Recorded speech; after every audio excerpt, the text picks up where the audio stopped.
olukoba lwavaamu olumu si byakyama Yesu byakola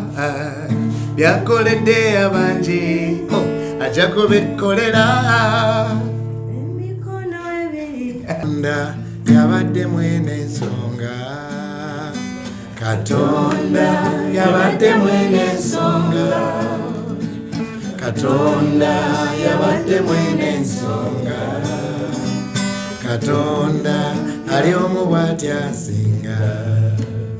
tibaserebu bakuna abasinga baali banaku abanene bakuna abasinga baali banaku bava ku bugaali ne bavuga bima ng'ogyeko navi abalala twali banaku olaba ne Museveni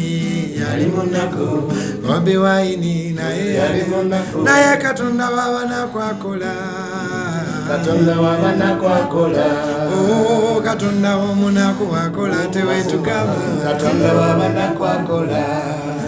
Mpita kupata sowani tikalosozi temunsekerera kubanga nali munaku mwena bayise kumatazide wali ku Afrika na wali endongo bakola nalala abanyimba bikina yenga mbayita simanyi nayo nyimba na yenga mbayise bannange nze bannange amanya gange nze Wilson Bugembe sanyusa nnyo balaba wano ku Wash Pulse enasana basinga kumwe koze nammwe emyaka mingi ddala sanyusa okubalaba mwenna sijja kumenya mannya butawuliza balala bubi naye emabega kaawo nafuna omukisa okuzimba ekanisa nali manyi byakusaaga tusimbe yawo tusereke kyolaba twayimiriza ne Celebrity Sunday nga twagala church esooka eterere natuka neneraliikiriramu bwe twali mu tent era Katonda yatukuuma nnyo nali manyi tent eyinza okukuba abantu ffenna tukimanyire ddala buli muntu mu nsi Katonda abaako kyakutika omukolere ng'oli mulamu kati nze ndowooza Katonda yantikka okuzimba ekanisa mu ggwanga lino naye covid yawo najja netudda nnyo emabega kati natuka neraliikirira tenti mwe twadde tusabira yagenda negwa emirundi 3 empewo n'embuyaga n'enkuba naye nebaza Katonda yagwanga ku Monday. It's a testimony. Tenti eyo yagwanga ku Monday nga tewali bantu naye waliwo olunaku lumu yali enkubiddemu kati netandika okugaa nti omanyi tenti eno lumu erikuba abantu ate nenfuna ebizibu bingi nnyo kwe kutandika olugendo olw'okuzimba ekkanisa kaakati mwenna ababadde batambula nange mubadde mulabanga tukola kuba Mukama yampa kuyimba kwegamba abantu babadde Katonda nyambye nga oba oli musiraamu oba oli mukatoliki oba oli mu protestant oba oli tali Katonda wadde nga musamize oba tali Katonda wadde enyimba zange bazaagala ekyo Katonda yakikola abalokole atali balokole kati mbadde nkozesa okuyimba okwo bwenkolayo ebivulu bwetufuna akasente kati Mukama yanyamba abantu bampita ku mikolo nembayimbirawo nebasunira endongo nebansasula nenzija netuzimba church literally obulamu bwange bwonna nabamu abamanyi natunda n'ennyumba yange ekiwatule abaali bagimanyi nga twali tunoonya sente nyingi nnyo okuyamba okugula ettaka lino parking gyemulaba kati nentuuka ekiseera nga abantu b'oku church bambi bawaddeyo tebannakoowa naye ng'omuntu olaba nga bakoze ekikola ki soboka kati kwe kufuna amagezi nenga nti omanyi kankozese okuyimba kuno era ntegekeyo ebivulu obulyawo binaatuyamba okwongera ekirungi kati abantu mubadde mwimira naffe juzi twakola breakfast mujjukira nga tusaba abantu 1,000,000 nga twagala kusereka church twali tunoonya abantu 10 buli omu nga tuwe 1,000,000 bakwano baffe ku social media ku YouTube mu Uganda nafuuka mutembeeyi wa kaadi nga ngenda mbagagasebo nsabayo 1,000,000 Mukama n'atuyamba ne mwami sekandi yajja n'atwayo 5,000,000 mbadde ntambula bwe nsanga abagagamba ganyambaako juzi nasanga speaker wa parliament ompya nampa milioni 2 ngagendo zimbe church. Yes, abantu abenjawulo bwe nanoonya abe milioni 1 mu bantu bange netambula nga ndi mutembe njagala ku church tugisereke tuve mu tent. Abayindi batugaba bali bagala okadde oba 5 okusereka nene batugaye tubawayo obukadde 10 batandika kati nengamba noonya abantu 10 bambe milioni 1 kana nyama nenfuna abantu 207. So bwento bwe twatandika okusereka church kakati tutuse wantu nga twetaaga tukwatirako tuli mukola pavilions. You know, nzukira next media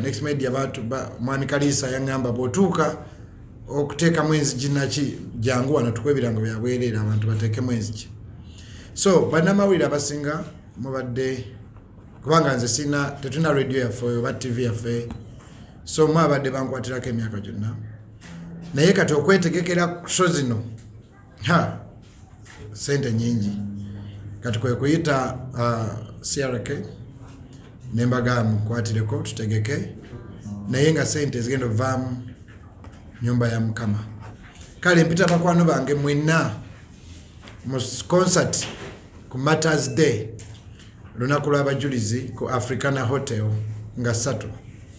ngenda bakuba muziki kuva ku yero wandibadde mufuusinza Katonda apangira akawala akokoma weeka biri babityoba ngenda kuba emyaka badde nyimba emyaka 17. That's why ku stage ngenda kulinnyako mangu paka ku wandibadde mfu bamuyita Yesu lengere mbata zonna ngenda ziyita muzonna paka ko Katonda yabadde mwene ensonga olulimba lwe lwatuyisa mu COVID. Olulimba lwe atenda lusaba Mukama naga Mukama tuwayo oluyimba kati kwano bange ne balukolawo nendukola remix nenduwandika buto ne twita mu COVID kwa naga Mukama South Africa bayimbanga ennyimba nga bayita mu appetite tuwayo oluyimba olutuyisa mu kizikiza kwe kuyimba olwo Mukama nanyamba nampano omwoyo we ali wano kati muwulira ali wano lero then Mukama nampane luno olupya Katonda wabanaku luno olunyambadde Katonda wabanaku akola kale ebintu oba byalinnya nnyo after COVID kakati tetuyinza kumanya kubanga pavilion emu yokka ngeri gyolabye wali okujimala omazi yali mbukadde nga 10 plus kati pavilion ziri 4. Yes, so literally ntirugamba betusaba nabo wano nti ng'enkuyege bwe zizimba ekiswa kamu gwe muganda. So literally kyonna Katonda kyanaaba batuwadde nkobula baganda bange mwenna bamaama bataata ate ekirala kyenjagala obagaza tugenda bakuba omuziki ogwaddala ebyaddala tugenda bakuba omuziki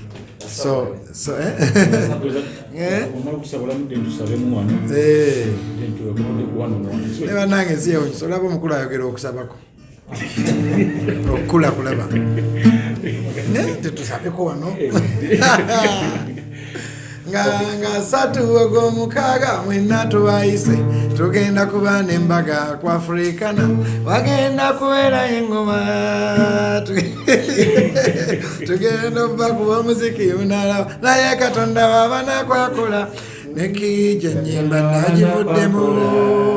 basebo ne bannyabo tubalinze nga 3 ogw'omukaaga ku Africana tugenda kubeera n'engoma ya Mukama. Yes, thank you. Nja kusanyuka balaba. Tugenda kuyimba ebyaddala. I'm excited. Ndi excited okuba abantu omuziki. Yeah, like I'm really excited. So, wade tugambye nti kusondera church, already ogenda bawa sasude ku mulyango. So twagenda kubasonda biki just lukoba ku lukoba, you know, limba ku luyimba, hit ku hit. Katonda nga ye mubezi. Tugenda batuyimbira dala. So nesunga stage. I really nesunga stage. So mbade sabafuna tuyimbire mungabo kusuniramu. Sigaza KM yenakwata.